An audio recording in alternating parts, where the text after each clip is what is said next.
I'm feeling a little nostalgic for the Smash 4 days. It's been 5 years since Smash 4 came out. I know a lot of people call Smash 4's gameplay shit after Ultimates come out, and they talk about how uninteresting a bunch of the modes were, but I'm gonna defend Smash 4, goddammit. 5 years ago, this 240p piece of shit was considered the pinnacle of handheld gaming. It's okay, 3DS, I still love you. In order to explain my feelings on Smash 4, I really have to give the context of my life when Smash 4 came out. Brawl was my first Smash game that I had on the Wii, but at that point, I really wasn't a huge fan of Smash like I am now. I mean, I like the characters, and I like Subspace, and I liked the collectibles, but I wasn't really, invested and infatuated with the gameplay like I am now. Now, I've been watching Nintendo's E3s pretty consistently since 2010, so I knew Smash 4 was in existence and in development. When the character reveals for Smash 4 started in 2013, I wasn't really following the game at that point. It wasn't really until the period between when Smash 3DS was out, but Smash Wii U wasn't, that I really started following the game. Of course, that was right around the time of the infamous Etika Mewtwo reaction. I remember picking up Smash 3DS and Wii U around December or January, I can't remember specifically. After that, I was playing Smash pretty consistently. The entire time I spent playing Smash 4 directly correlated with the last year and a half of high school. It pretty much was the main game I was playing throughout 2015 and early 2016. I also joined a group of friends that pretty much played Smash all the time. And when I say all the time, I really do mean it. I remember asking my mom to drop me off early some days because I wanted to play Smash 3DS with my friends before school started. And it was multiple times a week, too, that I would do this. Another anecdote I remember is that I took AP math classes in high school, and I shared some of those classes with people who I played Smash Brothers with. And I would sit in front of the class like the good boy I am and pay attention to what the teacher was saying and stuff, but one of my friends, he would ask me to borrow my 3DS to play Smash in the back. And of course I obliged. It's weird because the teacher was never really upset that people were playing video games during class. I also remember playing a lot of Smash with those guys at lunch break. I remember one guy from the friend group, he pretty much was the best player out of all of us. And he had a really annoying villager.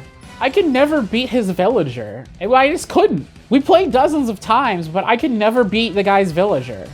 Sometimes we'd play free-for-all 4 players with no items. Other times we'd play 1v1. I remember being part of a joint anime and video game club at my high school, and of course all my Smash friends were part of it too. And we played Smash there as well. I remember that club having a winter party, and we were coming up with proposals for ideas. Me and my friends just hijacked it and turned it into a Smash tournament. We had a whole 3 Wii U's up and running, which blew my mind back then. I mean, now I go to my locals on a semi-regular basis, and I see 4 Switches set up, and I just don't think anything of it. I know one final story from high school was I was taking a bunch of AP classes, and pretty much after May, I wasn't doing very much, along with the rest of my friends. And it was the final week of high school, and I was going to turn 18 on that Wednesday. And during my birthday, there was a meeting that all the seniors were having about sort of how the graduation walk would go. And I was telling people, hey, come to so-and-so's physics class next period because we're going to be having 8-player Smash go on the projector. Because I had brought my Wii U that day in order to play with my friends in the library. And there was a ton of people that showed up that wanted to play 8-player Smash. So I gotta say, that's probably the coolest birthday I've ever had. And the next day, me and my friends didn't bring Smash Brothers to play, so we're all just kind of reading in physics class. And somebody from outside the class came in and they said, "Oh, is there a Smash Brothers tournament happening?" And I remember my physics teacher just looking me dead in the eyes with this look of, "Are you serious? Like you invited this person without my permission?" And I told her, I said that was only for yesterday. I didn't invite anybody else. I also got all these amiibos here during the original Smash 4 run.